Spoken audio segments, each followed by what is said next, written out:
Salut mon Alex. Ça va bien? Eh ouais, et toi? Toi, t'as passé un bon week-end. Ah ouais, je le vois, je le vois. toi aussi. J'espère que vous aussi, vous avez passé un bon week-end. Ouais, bienvenue chez les tontons. Crypto.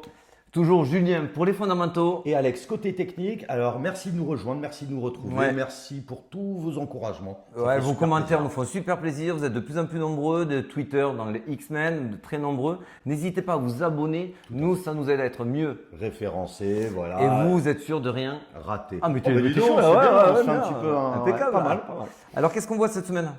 Alors, au menu du jour, les altcoins qui un petit peu se reprennent Ouais, du souffle. se réveillent. Ouais. On voit qu'il se passe des choses très intéressantes. On va parler aussi de notre dernier indicateur Ouais. sur notre série de 3, Ouais.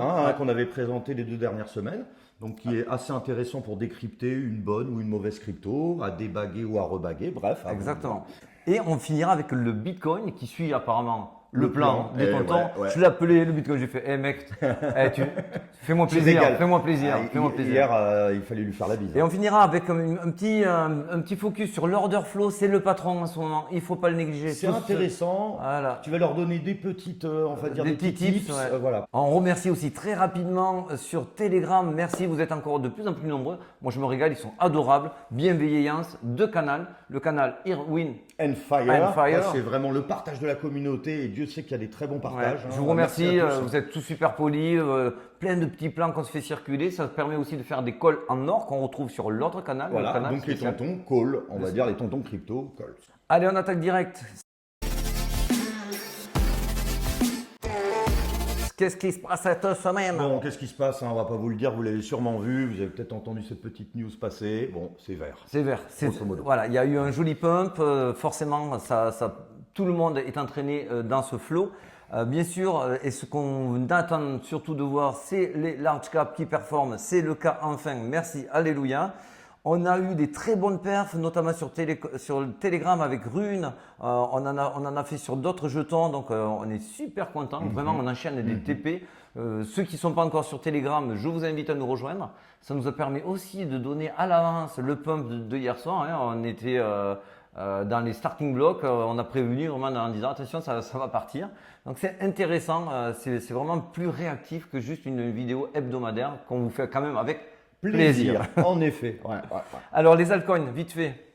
Alors là, on est sur le total 2. Tu rappelles rapidement ce qu'est le total 2? Ben, c'est tout simplement hors Bitcoin, c'est toutes les crypto-monnaies, sauf le Bitcoin.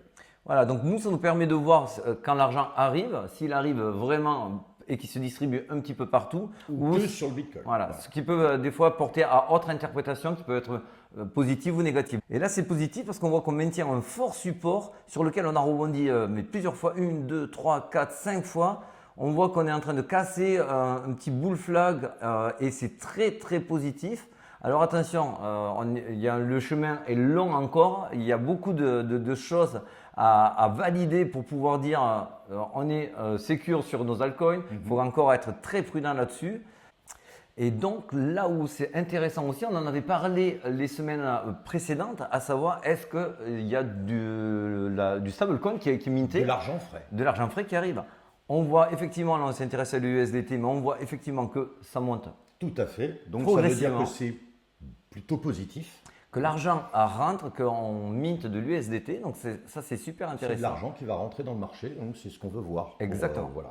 Là on est sur l'alt season, donc c'est un indicateur, on est à 14 sur le alt season year. On vous le donne en year parce qu'en fait, si vous le prenez en alt season classique ou si vous le prenez en monthly, ça vous donne des données qui sont vraiment contradictoires. Alors qu'en year, ça vous donne vraiment le long terme. Alors, où on en est à l'instant T. À l'instant T, sur du long terme. on voit qu'on sort d'un spring, on a fait un bottom, ça est en train de se confirmer. J'attends de voir que ça casse vraiment vers le nord pour que ça donne une impulsion Aux aux altcoins. altcoins plus positive, où là on pourra vous dire enfin quelque chose de doré s'offre à nous. Pour l'instant, c'est encore frais. Oui, alors là, on va vous parler donc de Livecon Watch. En fait, c'était le dernier petit indicateur l'écris, hein. de notre série. C'est le 3e et en fait, ça nous permet de comparer différents projets. Donc, vous pouvez comparer les projets qui vous tiennent à cœur et surtout à regarder vraiment, et c'est cet indicateur qu'on voulait vous présenter, c'est volume-market cap. Donc ça va vous permettre. C'est un pourcentage. C'est un pourcentage. En gros, plus vous le voyez petit, alors bien sûr, pas par rapport au Bitcoin et à l'Ether qui ont des très très grosses capitalisations, qui sont des monstres, mais vraiment pour des plus petits projets, etc., on va dire tout le reste, Ça va vous permettre de vous donner la puissance de frappe du projet. C'est-à-dire que plus le volume est élevé avec un market cap faible ou conséquent, ça va permettre d'avoir un fort pourcentage. Ça veut dire qu'il y a beaucoup de monde. Ça va permettre moins d'effondrement des prix, possibilité d'entrée-sortie facile, beaucoup plus de confiance. Ça peut créer de la FOMO, etc. Ça permet aux institutionnels de rentrer parce qu'il y a du gros volume. Et les pump and dump sont plus durs aussi à soumettre. Tout à fait, parce que forcément, on en parlait justement tout à l'heure. Par exemple, quand vous allez faire une analyse technique, c'est sûr que c'est beaucoup plus puissant quand vous avez un pourcentage très élevé, parce que ça va vraiment être très très précis, plutôt que des tout faibles pourcentages qui vont amener des défaillances au niveau de l'analyse technique, parce qu'on peut vous pump and dump très rapidement. Donc notez-vous, donc c'est livecoin.watch.com, donc livecoinwatch.com, pardon. Voilà. Donc ici, vous tapez votre coin et vous vous attachez vraiment, comme le disait très justement Julien, à ce pourcentage qui est le volume cap. Hein. Donc vous avez bien compris ce qu'il vous a dit. Ce pourcentage-là, plus il est élevé, ça veut dire grosso modo que plus il y a de la fiabilité qui transpire sur le projet, puisqu'il y a beaucoup de volume en fonction de ce que vaut le projet. Donc ça veut dire que le prix se rapproche de plus en plus de la valeur. Enfin, c'est vraiment très très positif. Ça va vous permettre de vous donner des idées. Et si vous voulez aller encore plus loin, vous regardez les variations de ce ratio, qui vont vous permettre de vous dire, par exemple, je dis n'importe quoi, là on est à 48,64 pour comp, vous le voyez qui passe à 52, c'est de nouveaux gros volumes commencent à arriver, ça veut dire, attention, il se prépare quelque chose. Voilà, c'est un petit indicateur qui se colle aux anciens. C'est exactement ce que j'allais dire, dis donc. Voilà, avec ce que vous avez vu la vidéo d'avant et encore celle d'avant. Voilà, ça vous permet de vous donner, pour l'un, un petit peu de savoir un peu l'état, le bilan financier, etc. de votre projet préféré, de la blockchain et autres. Et là, ça vous permet de vous donner, alors est-ce qu'il va bien? Est-ce que ça attire l'intérêt? Parce que forcément, plus c'est positif, plus ça va attirer les institutionnels, c'est ce qu'on veut voir. Donc ça va attirer les nouveaux investisseurs, de la FOMO. Et ça, c'est cadeau. Et ça, c'est cadeau, c'est pour vous. Donc, vous avez bien compris. Pour les nouveaux, n'hésitez pas à regarder les vidéos intérieures. Ouais. Tout est expliqué aussi très clairement. Vous faites un petit mélange de ces trois indicateurs-là. Voilà, ça vous donne pas, on n'est pas là pour ça vous donne une belle photo. Exactement. Allez, on continue avec l'analyse Bitcoin. C'est parti.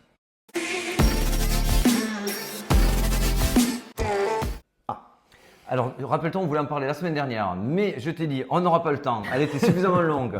Et en plus, il va rien se passer de fondamental d'une semaine sur l'autre, un petit peu quand même. C'est vrai. Donc là, on vous remontre pour les anciens, vous vous dites, encore le schéma Wyckoff accumulation. Alors c'est vrai que nous, on apprécie énormément Wyckoff, qui nous permet de nous donner des tendances plutôt long terme, un petit peu des changements de tendance. Il vous explique les bases aussi de comment fonctionne la Smart Money. Ouais. Donc vous faites vos propres recherches sur Wyckoff, donc que ce soit la distribution, l'accumulation, la redistribution, la réaccumulation, bref, voilà.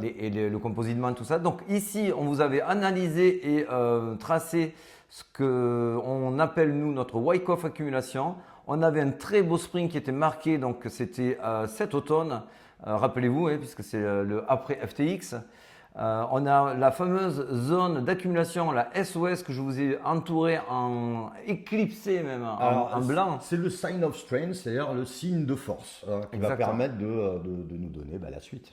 Donc c'est pour ça que pour nous, depuis un moment, on vous dit que oui, on est sur un cycle long terme haussier, parce qu'on ne fait pas du spring, on ne fait pas de l'accumulation. Pour rien, non. Pour tout repartir. Voilà. Le Bitcoin, c'est des cycles de 4 ans, ces phases-là, tout le monde fait consensus là-dessus, nous y compris. Donc pour nous, on essaye de répéter les phases et de les cyclicités.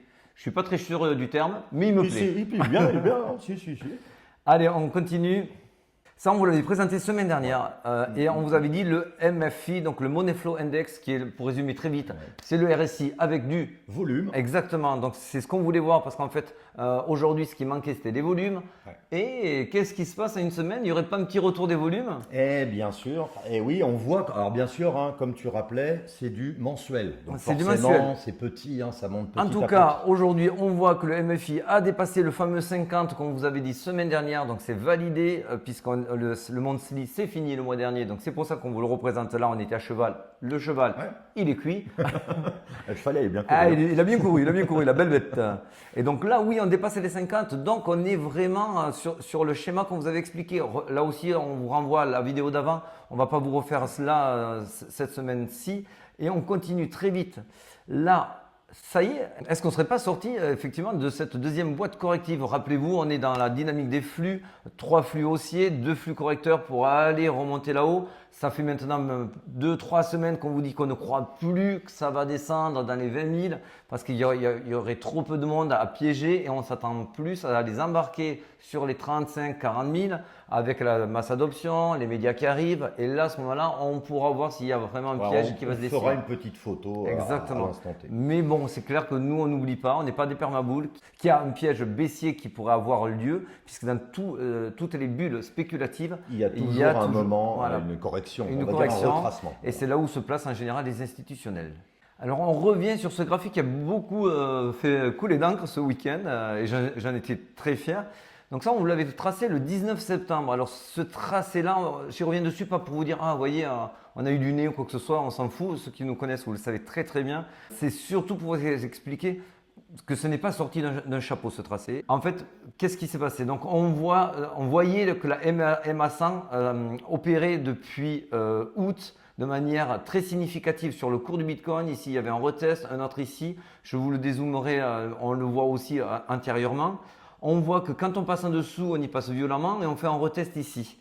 On arrive sur ces 3 fameux soldats blancs qui est une pattern très bullish dans le chartisme. J'étais très heureux de te le faire découvrir. Moi, je ne la connaissais pas.